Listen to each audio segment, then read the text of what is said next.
হে আল্লাহ, আজ যদি এই দলটি পরাজিত হয় তবে পৃথিবীতে তোমার ইবাদত করার আর কেউ থাকবে না।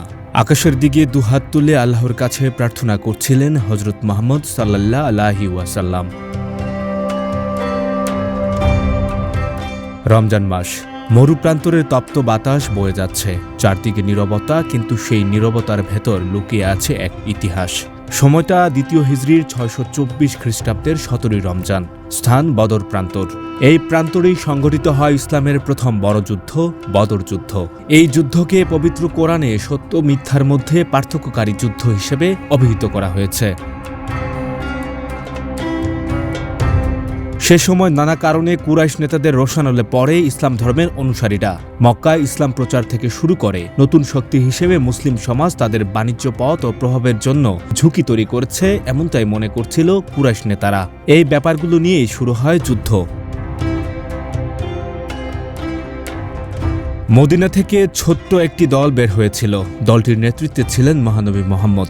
তাদের সংখ্যা মাত্র ৩১৩ জন। না ছিল পর্যাপ্ত অস্ত্র, না ছিল যুদ্ধের পূর্ণ প্রস্তুতি। অনেকের হাতে ছিল শুধু একটি তরবারি, কেউ বা ভাগাভাগি করে চড়ছিল একই উটে। অথচ তাদের সামনে দাঁড়িয়েছিল মক্কার শক্তিশালী কুরাইশ বাহিনী, যারা সংখ্যায় ছিল ১,০০০-এরও বেশি, ছিল সুসজ্জিত ও আত্মবিশ্বাসে পরিপূর্ণ।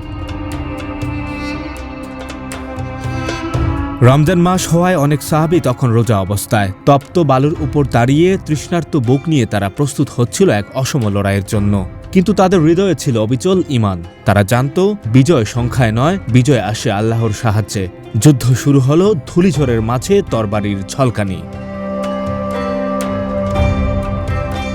সেদিন সেই ৩১৩ জনের ছোট্ট দলটি অসম্ভবকে সম্ভব করেছিল। কুরাইশদের বহু প্রভাবশালী নেতা নিহত হয় আর মুসলমানরা অর্জন করে এক অবিস্মরণীয় বিজয়। এই বিজয় শুধু একটি যুদ্ধ জয় ছিল না, এটি ছিল বিশ্বাসের জয়, ধৈর্যের জয়, আত্মত্যাগের জয়। বদরের প্রান্তর যেন ঘোষণা করেছিল, যারা সত্যের পথে অটল থাকে আল্লাহ তাদের একা রাখেন না। সঞ্জয় দত্ত, বৈশাখী সংবাদ।